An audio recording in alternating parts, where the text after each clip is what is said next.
The multiverse just expanded. MissedThePart Productions is now on Ko-fi, our new hub where you can help build universes. Pay what you want for custom what-if stories, fund new series, collect signed storylines, and unlock exclusive rewards. Every coffee fuels the multiverse. The first to die wasn't even from this world. In the violet void of Dimension X, a ruptured science station spiraled into decay. Purple tendrils of mutagen hissed across control panels, blinking out as the core destabilized. Inside, a Krang technician, half brain, half machine, slithered toward a shattered glass cylinder, reaching for something ancient, forbidden, a sealed canister of black ooze, forgotten in archives too deep for memory. It pulsed. Then it pulsed back. The Krang never screamed, but the wet gurgle that followed as the ooze enveloped him was unmistakable. Within seconds, the creature's limbs contorted backward, and its mechanical chassis began reassembling itself in the wrong order. The being twitched once, then again, then stood. The eyes glowed not blue but empty white. It wasn't a Krang anymore. It was the first. Back in New York, beneath the crush of alley grates and subway tunnels, Donatello's monitors flickered. A distant anomaly. A spike in dimensional frequency. Mutagen signatures he didn't recognize. Another Krang breach, he muttered, adjusting his goggles. No, this is wrong. Across the lair, Michelangelo was balancing a pizza box on his nose. Raphael was in the corner, lifting weights and pretending not to care. Leonardo stood on the balcony above, katana across his back, watching it all like a soldier doomed to protect a world that didn't want saving.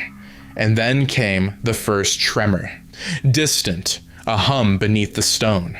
Master Splinter opened his eyes in meditation. It begins. That night, a meteor ripped across the Brooklyn sky, burning purple, trailing black smoke. It crashed in the abandoned industrial zone near the East River. Local news reported it as a rogue satellite. But April called them within minutes, her voice shaking. Guys, I saw something crawl out. It wasn't a satellite. They didn't hesitate. The turtles moved through shadows, leaping between rooftops in formation, their bond forged in training and war. But as they descended toward the impact crater, something hissed. A smell, like copper, like rot. This ain't normal ooze, Raph muttered, drawing his sais. It's not supposed to move. Donnie scanned the crater with his gear. The soil had been liquefied. The nearby walls melted, but there were no bodies, only drag marks, clawed, heading down into the sewers. They split up. Raph and Mikey took the north tunnels, Donnie and Leo the south. It was Raph who found the first survivor, a man, or what used to be one, curled in a corner of the pipeline, arms chewed down to bone, eyes wide open but empty, still breathing, barely. Then he bit Raph, not hard, not deep, but enough. They returned to the lair by morning. Raph said nothing, not even to Leo, not even to Splinter. It's just a scratch. He was wrong. The silence in the lair wasn't peace, it was waiting. Raphael sat in the corner, a damp towel pressed to the side of his neck, where the man in the sewers had bitten him. He didn't speak, didn't joke, didn't yell, just watched. Mikey was the only one who noticed the way his eyes flickered too long on shadows, or how his fingers twitched when no one was looking. He said nothing. Raph's just moody, he told himself. He's always like that. But even Mikey didn't believe it.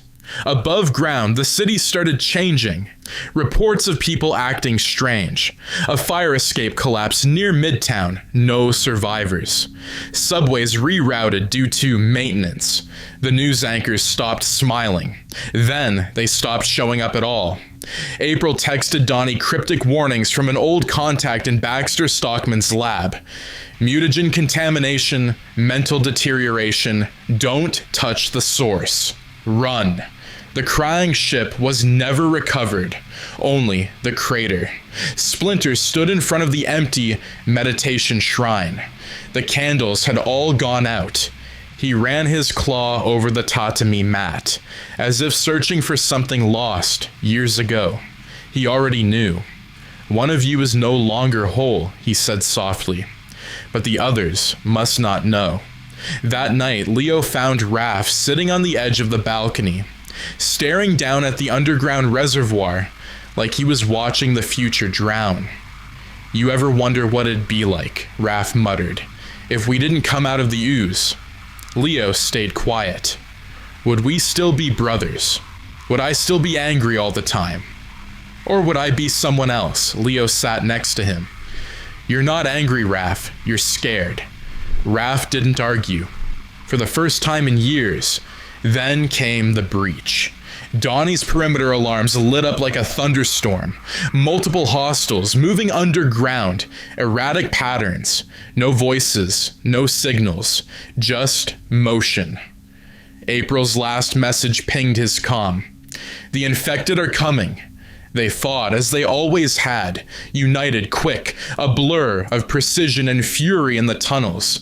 But this time was different. These things didn't scream. They whispered, they staggered, then leapt in with impossible strength. They didn't bleed. Mikey caught one by accident with a nunchuck to the jaw. The body shattered like ceramic, but its hands kept reaching. Leo, what are these? Don't let them touch you. Raph tore through 3 on his own, until one of them turned and spoke. Raph, a child's voice, echoing. Raph froze. That's when one of them lunged, dragging him to the floor. Donnie heard the scream, turned in time to see Leo pull Raph from the pile, katana slick with something not quite blood. They got out alive, but something was left behind. Back in the lair, Splinter took Raph aside. He didn't ask where he was hurt. He just placed his hand over Raph's chest. I can feel it. Raph's eyes shimmered, not with tears, but with something colder. Sensei, I don't want to become one of them. Splinter bowed his head. He said nothing. Mikey saw it happen. Raph began slipping. Not all at once, just little things. He'd stare too long at the sewer grates, talk to people who weren't there, laugh when no one made a joke, sleep standing. Then one night he vanished. No note, no sound. Just his saz, left neatly beside the TV. The city above was gone now, a patchwork of firelight and ash. Foot Clan patrols collapsed, Karai missing, streets flooded with infected civilians who moved in patterns that seemed almost rehearsed. It was as if someone or something was directing them. Then came the unthinkable. Splinter, waiting alone in the meditation chamber, opened his eyes to find Raph standing there. Not a monster. Still him, but not him. He reached for his father. Splinter didn't fight. The silence that followed was absolute. When Leo found the body, he dropped his swords. Donnie buried him alone. Mikey stopped speaking. The heroes had fallen. One brother lost, one father gone. And the enemy hadn't even revealed itself yet. The lair no longer felt like home. Donnie sealed off the meditation chamber after Splinter's death. A lair of steel, blast doors, and desperation. Leo didn't argue. Mikey hadn't said a word since. The silence stretched longer every day, and the tunnels around them felt closer, thicker, as if the walls themselves were waiting to swallow the rest of them. Leo trained obsessively. He practiced with his blades until his hands bled. The clang of his strikes echoed like a heartbeat or a countdown. Every night he whispered the same name under his breath. Raphael. Donatello watched the infection maps spread across the city. Whole boroughs offline. Military blockades turned to blackouts. The Krang signatures had merged with mutated biometrics. Something was adapting, growing, reanimating. And at the center of the grid, Foot Clan stronghold, abandoned, no, emptied. Then came the broadcast, a flare of old world discipline through the chaos. A rogue signal hijacked every screen in the subway tunnels. The image was grainy, static wrapped, but the figure was unmistakable. Shredder, not as they had known him. This was not the armored tyrant who sought power. This Shredder had no mask, no empire, just scars, a half-burned kimono, and the haunted look of a man with nothing left to lose. They are no longer your enemies, he said coldly. The infected have taken my clan, my daughter, your brother. They will take this city, unless we stand together. Leo's fist clenched. You want our help now? I want revenge. They met in the ruins of Liberty Plaza. The Old Foot stronghold, now a war zone. Burned banners, bladed corpses, not a single drop of blood. Shredder knelt beside a fallen soldier, eyes closed in silence. When he spoke, there was no venom, just truth. They are hollow inside. They do not die, but they remember. Donnie scanned the body. It was Karai, but not anymore. Mikey stood behind them, silent as ever, but now holding his nunchaku like a cross. She was calling his name. Leo didn't ask whose. Together they made a plan. The ooze was mutating. It wasn't a virus. It was a will. An ancient parasitic intelligence that had hitched a ride through the dimensional rift. It was learning, remembering. We're not fighting zombies, Donnie realized. We're fighting a memory of who they were. And that meant only one way to stop it. They had to kill what remained of their family.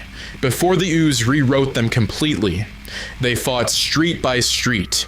Shredder, brutal and precise, cutting down infected foot soldiers with blades forged from his own broken armor. Leo, silent and deadly, only breaking his trance when they found Raph. Again, he wasn't hostile. He just stood there in the middle of Canal Street, head cocked, like he was hearing a song the others couldn't. Leo, he whispered. You remember me. I remember dying. And then he smiled. It wasn't his. The fight was devastating. Leo held nothing back. Their weapons clashed under the rain, sparks flying. Mikey screamed, his first word in days, as Raph finally pinned Leo beneath the weight of a concrete slab. But then, Raph hesitated. His hand trembled, just long enough for Mikey to reach him. He didn't attack, he just held him. Raph, it's us. The monster inside Raph shivered and let go. A heartbeat later, his body collapsed. Silent, empty, gone. Leo broke. Back in the ruined tunnels, Donnie's calculations finally reached an answer. The ooze wasn't done. It was reaching across dimensions now, calling out, echoing through other timelines, other lives. The energy was building toward one final convergence. The last rift.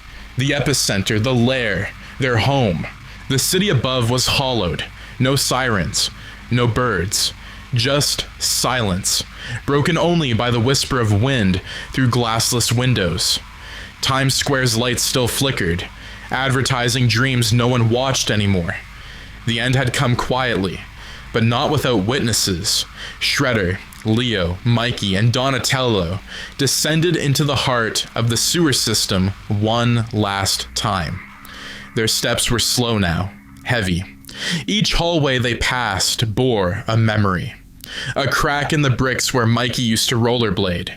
The ceiling where Donnie painted constellations he could never see. The stone pillar Leo used to meditate beside. Raph's old punching bag still swinging from a last hit no one remembered. The lair hadn't been breached, not yet, but it was changing. The walls were breathing, and inside the dojo, a figure was waiting. It was Splinter. But it wasn't. What stood in the dojo wore Splinter's robes, his staff, even his posture, but not his soul. His fur had grayed to near white, his eyes were hollow silver, and his voice was layered, familiar, and wrong. "You came home," he said, finally. Leo stepped forward slowly, blades down. "Sensei." The creature tilted its head. "We've kept it warm. We've kept your place. All your family is here." Behind him, the walls pulsed and opened. From the shadows stepped Raph again, and Karai, and dozens more, infected mutants, foot soldiers. Creatures no longer tethered to life, but puppeted by memory. Their eyes all the same, white, blinking slowly, dreaming of a time that wasn't real anymore. They didn't growl, they welcomed them. "Join us," the false splinter whispered. "Stay, mutate, remember." Donatello screamed. He fired the device he'd built, an unstable rift stabilizer jury-rigged from old Krang tech, and raw, mutagenic core shards. It flared like a violet sun in the center of the dojo, casting shadows that looked like scars on reality.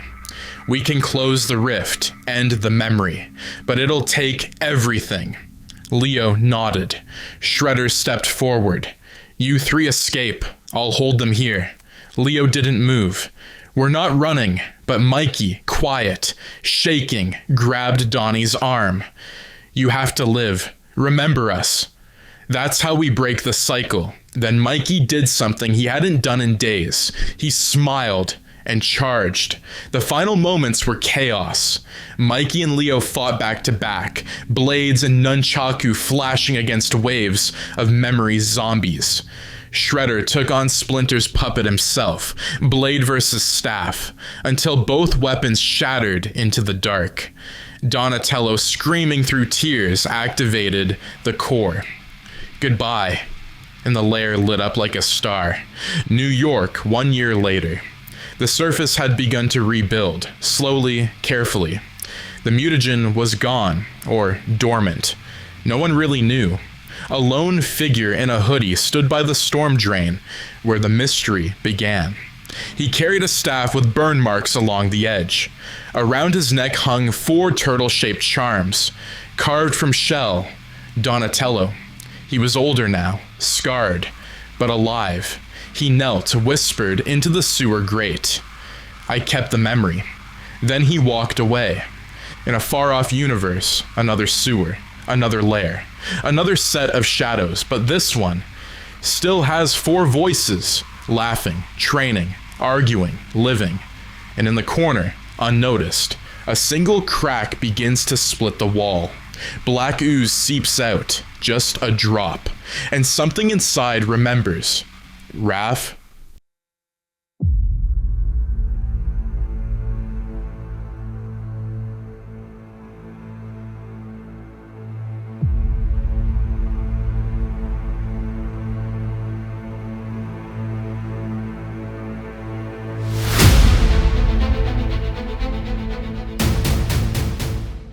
The Multiverse just opened a new gateway. MissedThePart Productions is now on Ko-fi, our official hub where you help fund and shape new universes. Pay what you want. Commission custom what-ifs. Support the production fund. Join the creative circle. Support expand the multiverse.